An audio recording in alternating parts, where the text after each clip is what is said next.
delivering our House Republican majority. Reaching out to the Hispanic community remains a key priority for us at the House Republican Conference. We relaunched GOP Español, our bilingual social media account, to speak directly to voters, and we're working with several new Spanish language media outlets like the ones who are here with us today.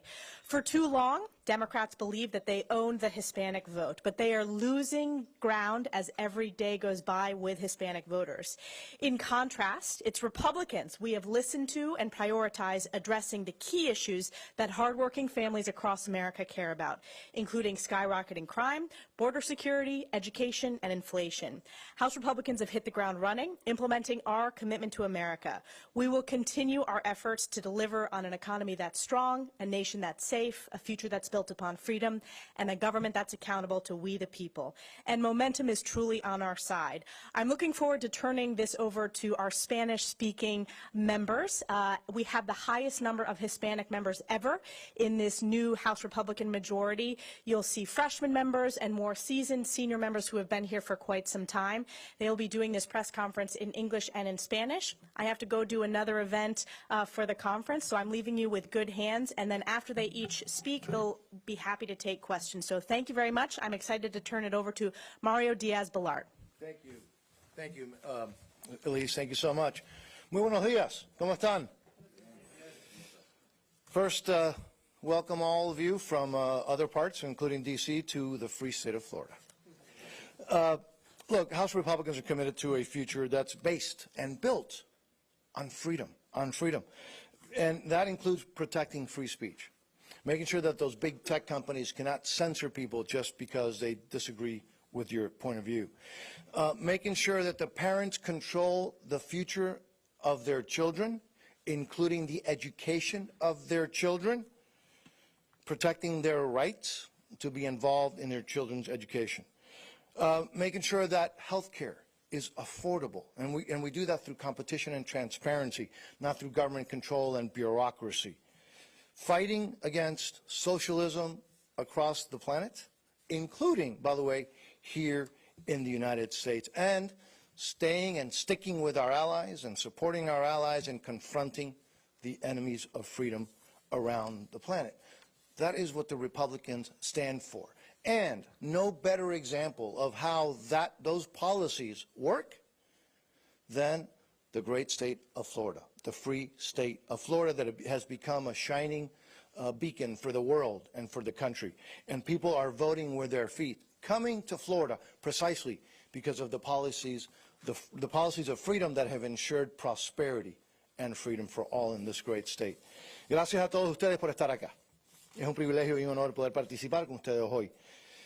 Nosotros los republicanos en la Cámara de Representantes pensamos que la libertad es el tema principal.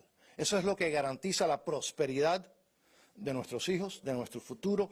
Lo que garantiza prosperidad no es el tamaño de la burocracia, es la libertad que todos disfrutamos.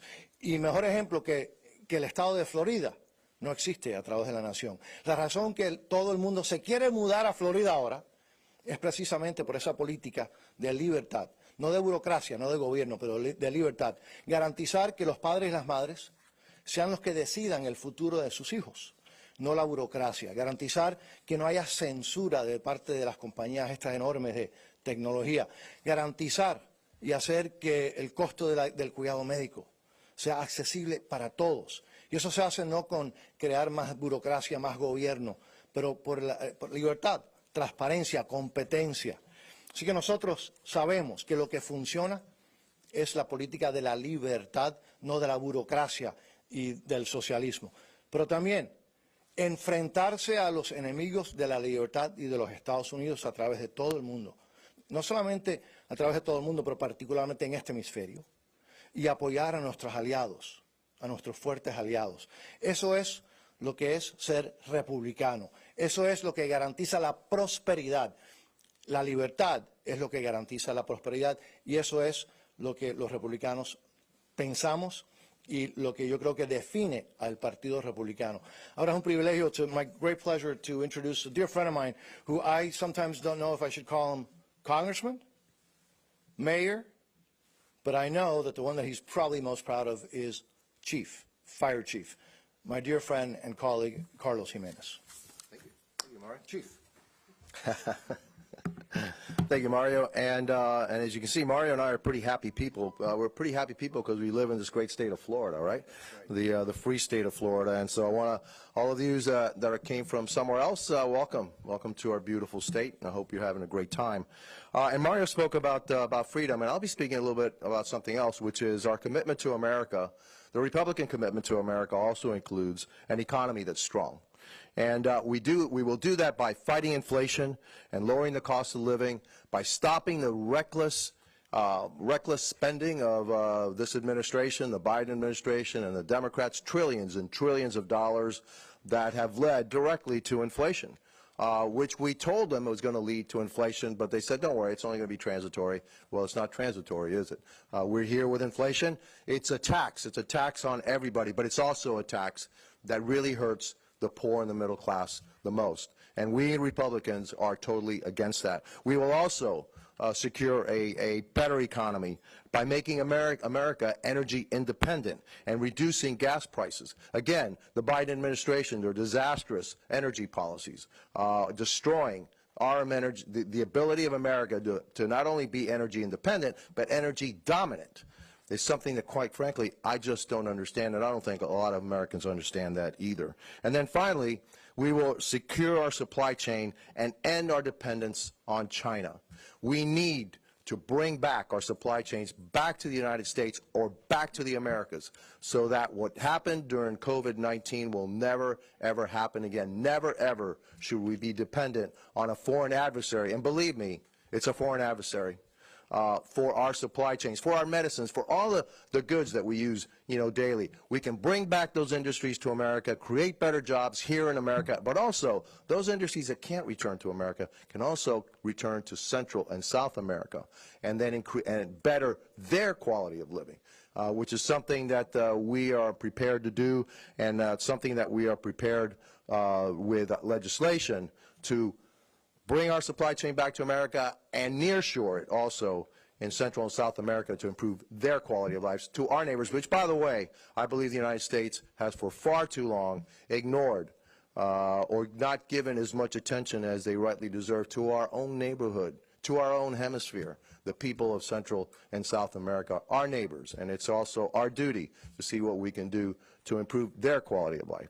And so, estoy aquí, muchas gracias. Me llamo Carlos Jiménez, represento el Distrito 28 del Estado de la Florida, que es parte de Miami y también Los Cayos. Estoy muy contento de vivir aquí con mi colega Mario Díaz-Balart en el Estado libre de Florida. Y los republicanos, nosotros estamos comprometidos a tener una economía mejor para todos los americanos. Primero, tenemos que bajar los costos, bajar la inflación que tenemos hoy en los Estados Unidos por las pólizas del presidente Biden.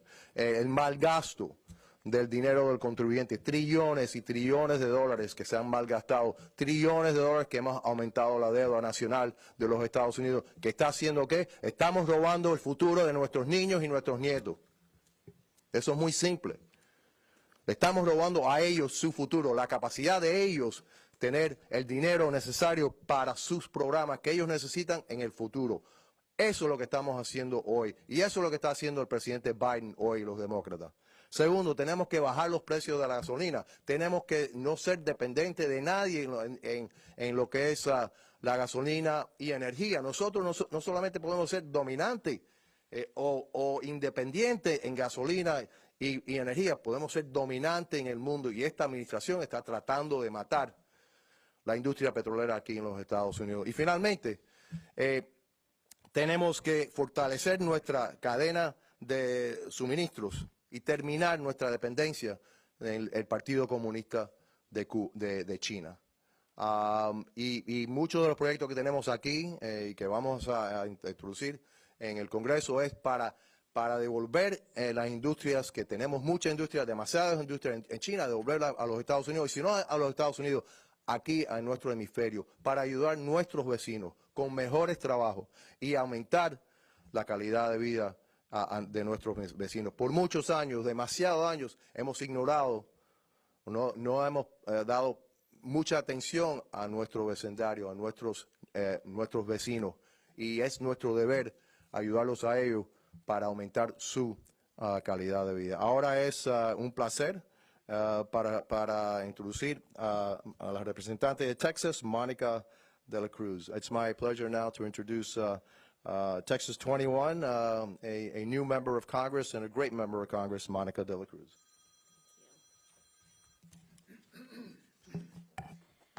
Good morning, and thank you, Congressman Jimenez. You know, if there's one thing that all of us standing here have in common is that our families came from countries where they had one set of rules for los compadres of government and another set of rules for everybody else. But in this country, under a House majority, we have a government that is going to be held accountable by we, the people. Nuestro país, el pueblo, es quien manda. And the government accountability begins with a Congress that actually works and is open to the people. We have eliminated proxy voting.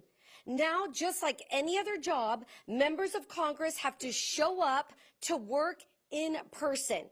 And we are also ensuring that we have strong congressional oversight that brings accountability to every federal agency.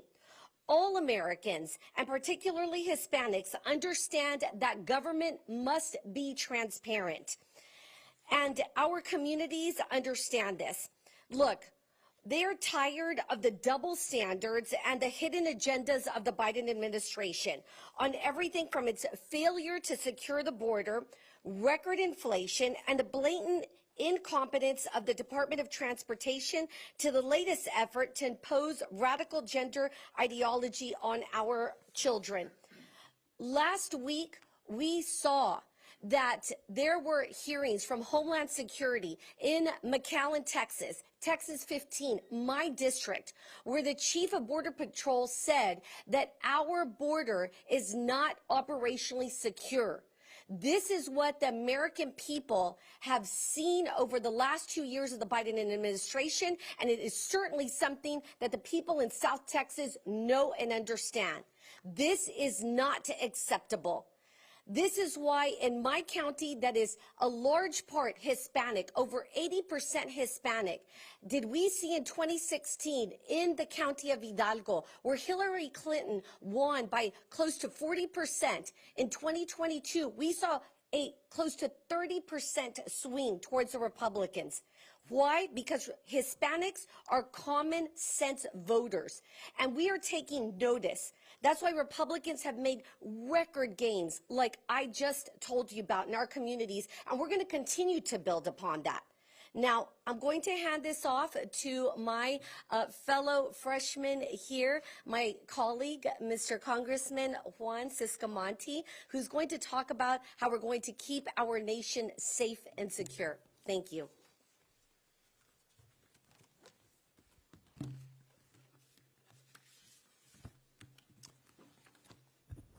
Gracias, Mónica. Hello, everyone. Good morning. Thank you for being here. Thank you for joining us. Buenos días. Gracias por acompañarnos. Gracias por estar aquí con nosotros. And I want to thank Chairwoman Stefanik also for inviting us and putting this together and giving us an opportunity here to share our thoughts and our input on these important issues. As part of the commitment to America, House Republicans are delivering a nation that is safe. That is one of the core principles of the commitment to America, and that means securing our border and protecting communities across America. As a representative of a district that is a border district, I hear from my constituents every single day. Families, business owners, people of every background are having their lives interrupted by the dangers we're facing in all our neighborhoods. This week, actually this past week, last week I met with a group of Hispanic business leaders, and we had a conversation in Spanish, and they told me that the number one issue that they're facing is increased crime in their communities. En esta reunión que tuve con los empresarios en español, fue claro que el tema número uno que están ellos enfrentando, no mencionaron ningún otro tema como tal vez teníamos por idea que lo iban a hacer, tal vez impuestos u otros temas, pero el tema que más les preocupa a ellos en este momento es el tema del crimen. El tema de la falta de policías, el tema de de homelessness, temas que están simplemente afectando su negocio, afectando sus vidas, afectando sus escuelas. The number one issue that I heard from our Hispanic business owners in Spanish was crime, homelessness, lawlessness, the lack of police support, all these issues that are impacting the community, including safety in schools and so on. And this shouldn't surprise us, because when people ask me all the time, what are the issues impacting the Hispanic community, I often tell them that there are no Hispanic-specific issues. There are the same issues that are impacting our Hispanic, Spanish-speaking businesses that are impacting everybody else, because we're all living in the same community. And this is exactly what's impacting them. Just last month, I was honored to welcome Speaker McCarthy and 3 of our new House colleagues to my state of Arizona, so they can have a first-hand look at the border and what's happening there, specifically in one of my counties in Cochise County. And the Speaker's visit there makes it clear that this is a priority for our House majority.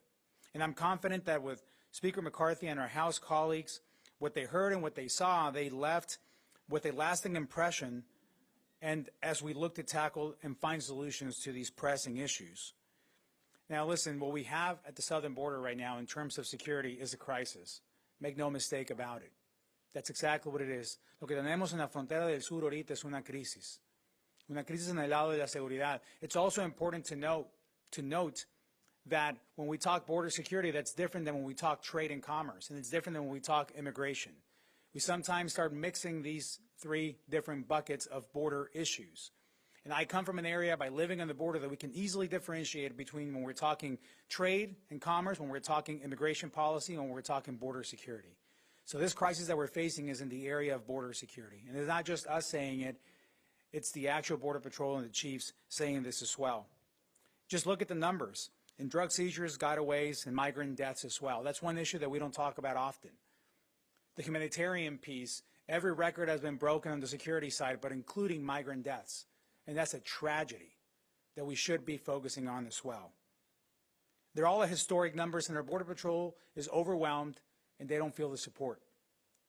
One of the most devastating statistics from my own district, in the county of Pima, my largest county in my district, fentanyl overdose deaths are now the leading cause of death among teenagers. That's tragic.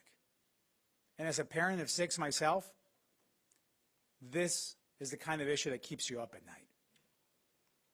So we have to band together to look at the real issue and what we're facing. And I am confident that under Speaker McCarthy's leadership, the House majority is focused on this issue with a clear understanding of what the issue of border security means. Friends, I came as an immigrant when I was a young kid. I went through the immigration process, became a U.S. citizen in this process. The first time that I interned on Capitol Hill in 2003, I was still a resident, and I had a green card. 20 years later, I'm back on the Hill as a member, but instead of a green card, I have a green pin. This is what the American dream can do. This is the country that we're fighting for, that we must continue to keep safe.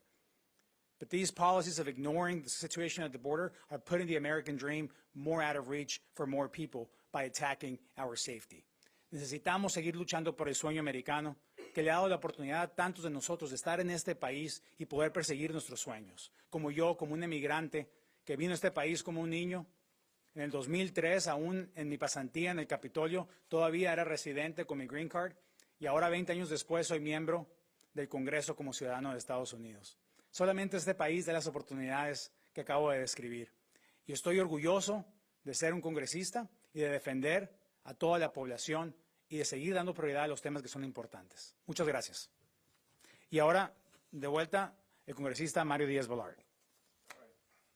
We'll take some questions. Sí, comenzamos contigo. Buenas, quería hablar del tema de la frontera, Sí. porque se ha dicho que la política exterior de esta administración justamente ha dañado a los países latinoamericanos. Vienen más, se está dando un mensaje de que la frontera cualquiera puede llegar, esos migrantes están muriendo, tenemos la crisis del fentanilo.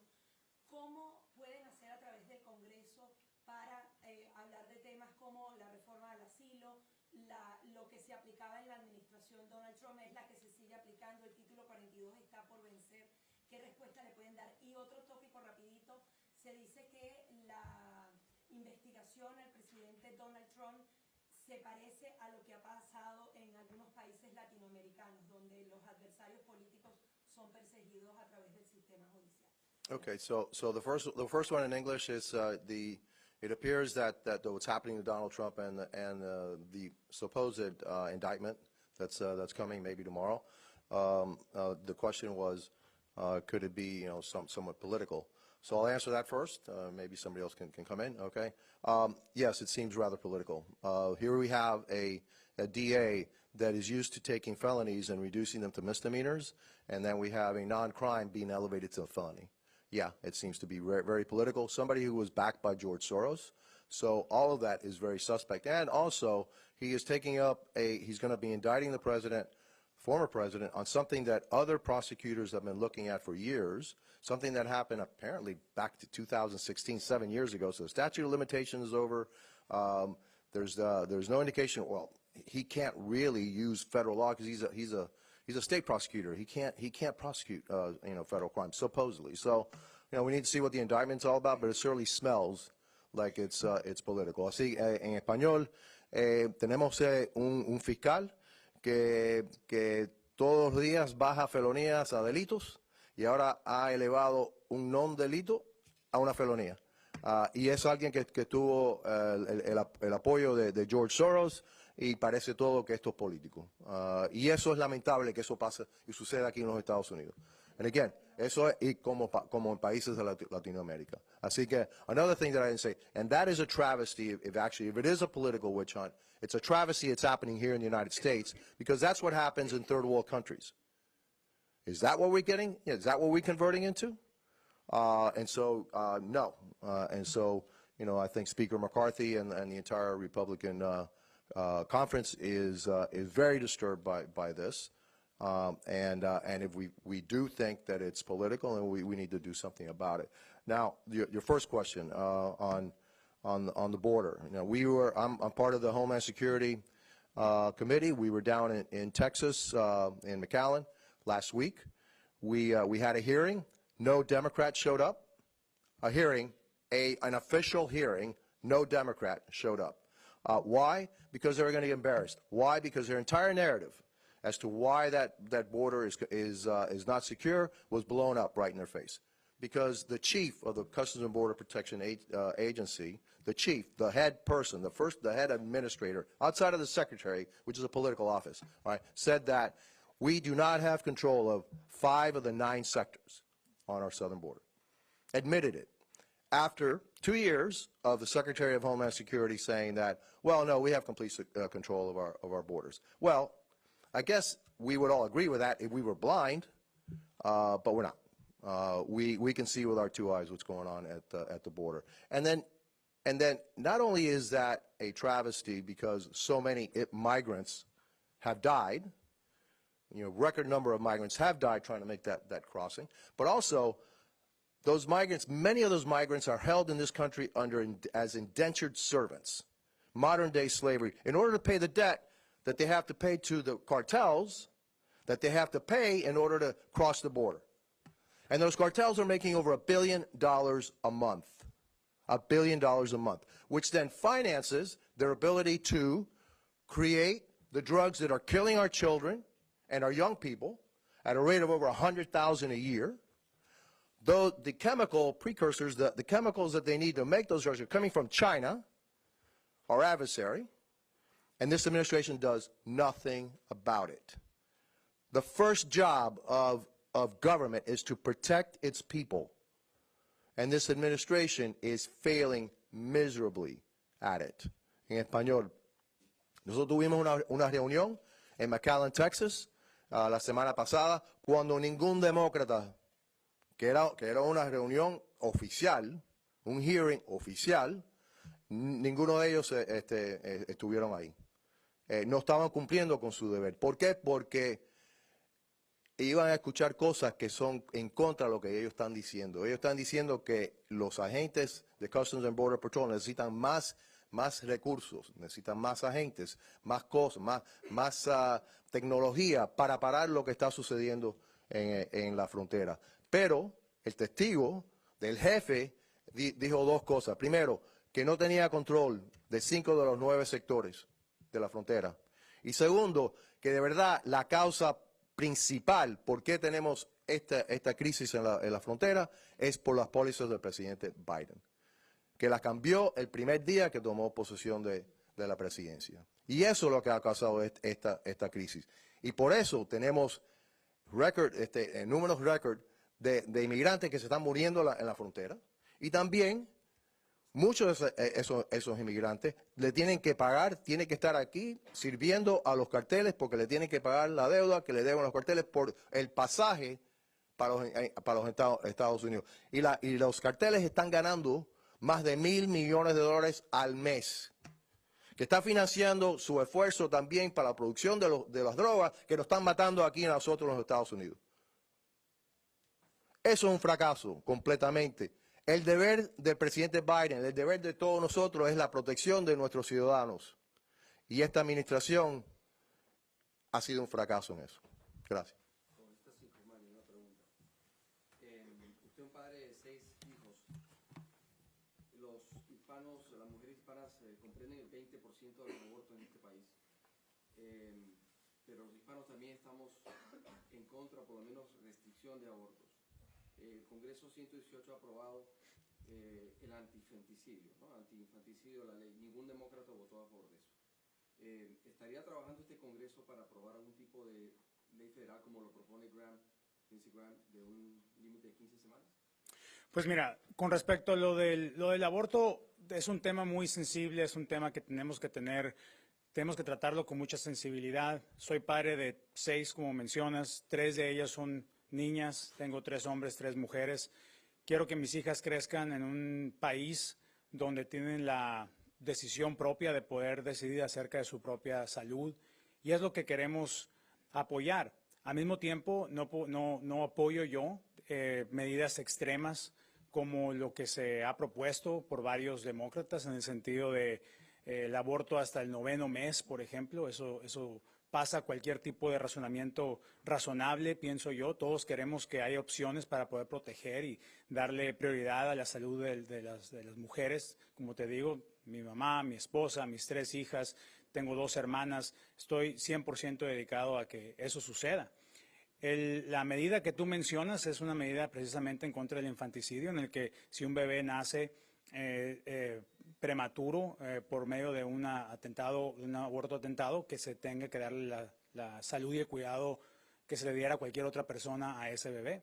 No veo ningún problema yo con ello, yo voté a favor de eso. Tienes razón, fue un voto partidista y tenemos que seguir dando esta conversación de una manera razonable, puesto que son 15 semanas o lo que sea. En el estado de Arizona son 15 semanas, esa es la ley.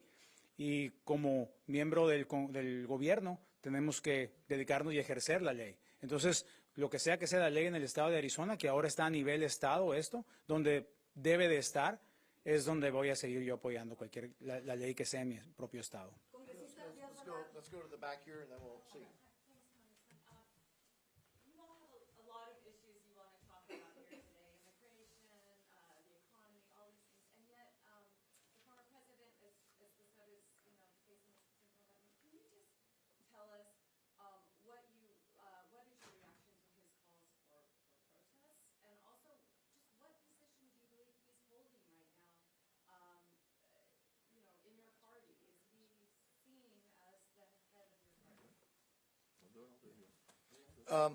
Two things. First place, peaceful protests, all of us obviously support and must always protect peaceful protests. As far as what position he holds, he's a former president of the United States. But what we're dealing with here now is a rogue, left-wing, radical prosecutor, who, by the way, refuses to prosecute serious crimes in his state, who now has decided for political reasons to go after a former president. Now, as Congressman Jimenez said, we're used to seeing that in places, in third world countries. But that's something that doesn't happen in this country. And so I'm hoping that that rogue, left-wing, radical prosecutor funded by Soros will take a step back and realize the damage that it does to the country, and that he puts country over his partisan and his political ambitions, because that is clearly a political stunt, not a legal move. And so you know, obviously I have great respect for the former President of the United States. But as far as, you know, who the leader of the party is, I will tell you right now, I think the leader of the party is the Speaker of the House. It's the highest ranking elected. You know, he's the second vice president of the country, right? Second in line to the presidency. But I hope that this rogue left-wing prosecutor does not go forward with something that we are used to seeing in places like Putin's Russia, but that we've never seen in the United States, because that would be destructive to our country. Congresista Díaz Balar, se ha hablado mucho de las grandes potencias que representan una amenaza para los Estados Unidos como China y Rusia, pero ¿qué se está haciendo en relación a los vecinos más cercanos o enemigos más cercanos como Cuba, Nicaragua, Venezuela, que se encuentran en situación vulnerable y que ya están siendo abordados, por ejemplo, por Irán y China? Sí. Bueno, como usted sabe, yo nací en Cuba también. Como mi compañero Juan, yo soy inmigrante, vine de Cuba. Cuba siempre está en mi corazón. ¿Qué se tiene que hacer para Cuba? En los Estados Unidos debe tomar la posición que la democracia es lo que manda en nuestro hemisferio. Y hacer todo lo posible para asegurar que todas las naciones en nuestro hemisferio sean de democracias, que tengan elecciones libres, que se pueda expresar libremente, que tienes expresión de tu religión también libre también. Así que cualquier paso que nosotros podamos tomar para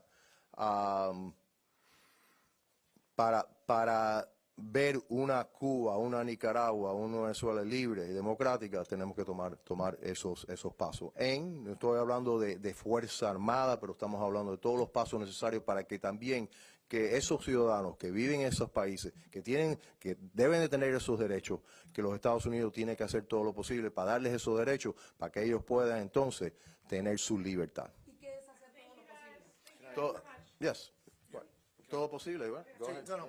No, primero nos preocupa el levantamiento unilateral de las sanciones de esta administración, que desde el primer día, yo tuve una conversación pública, a través de video, ¿no? Pero pública, con el secretario de Estado, y le pregunté sobre las sanciones acerca de Venezuela, y él públicamente dijo que apoyaba las sanciones y que buscaba formas de incrementar sanciones. Pero semanas después de eso comenzaron a relajar las sanciones unilateralmente a la tiranía en Venezuela. Eso ha sido el patrón de esta administración, es buscar formas de darle legitimidad, financiamiento, ayuda a los enemigos de la democracia en este hemisferio y a través del mundo, algo que no tiene ningún sentido.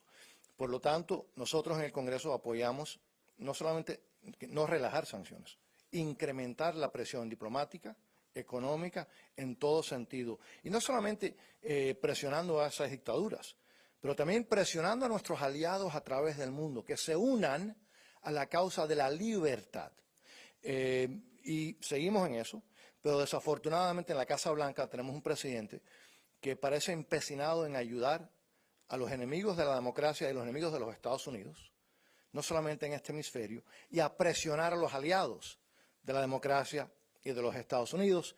Pero nosotros en la Cámara tenemos, yo creo que la posición muy clara, que es apoyar la democracia, apoyar la libertad, incrementar presión, no relajar sanciones unilateralmente y ayudar a nuestros aliados, no a nuestros amigos, algo que el presidente Biden parece estar muy confundido.